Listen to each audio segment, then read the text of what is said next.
easiest way para gumawa ng AI Gemini Pro.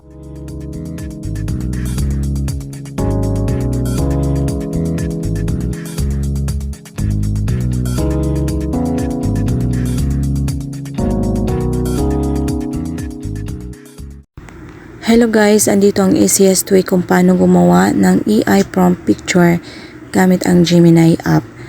Okay, kung wala pa kayong Gemini app, punta lang kayo sa Play Store, download nyo Google Gemini. This is from Google guys, kaya safe siya. Ayan, pag meron na po kayo, open lang natin yung apps and then we start. Ayan, wait lang po. Ayan. Ayan na ang Gemini app. Makikita nyo dyan, meron po tayong plus arrow. Mag-add lang po tayo ng picture. Mamili po kayo sa gallery ng picture na gusto nyong i-generate. Sa akin po kasi apat kami, bali sa pamilya. And then, i-click lang po ninyo yun. And then, okay. At pagkatapos guys, meron po akong magic na pin words para mag-generate kung ano yung gusto nating i-command kay Gemini. Ayan, i-paste ko lang. I-paste ko lang po yan dyan. So, ayan. Kung mababasa nyo, ayan yung mga command ko para mag-generate si Gemini ng isang AI prompt picture. Ayan. Actually guys, marami na akong nagawa kanina, kaya siguro parang nainis na sa akin yung system ng Gemini at hindi na tama-tama yung binigay niya sa akin. Pero previously, ang gaganda ng binigay niya sa akin.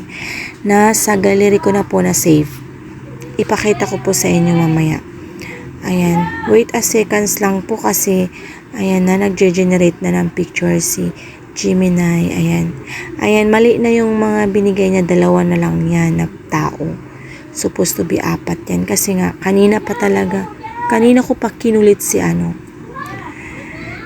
Gemini. Ayan, kung makikita nyo, ipakita ko na lang sa gallery later on, pag natapos.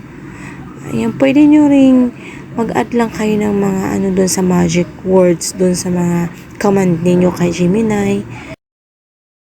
I-paste ko lang guys sa yung command words sa description box. I-paste ko lang.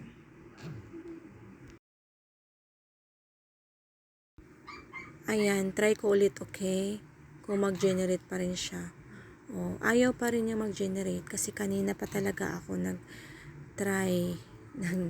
Binago-bago ko na lang yung command words, magic words kung tinatawag nila dito sa yung pinaste ko kanina. Ayan, ayaw na talaga niya. So, ang gagawin na lang natin, pakita ko sa inyo kung paano i-save ang picture after na mag-generate kung nagustuhan nyo na yung picture.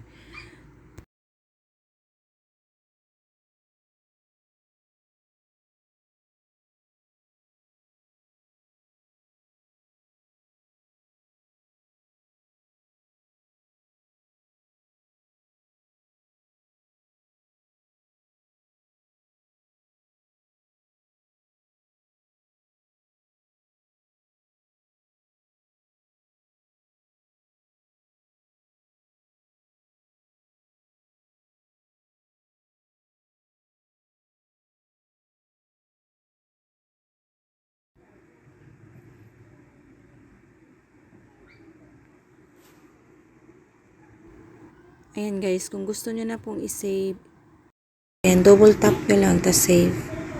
Ganun lang.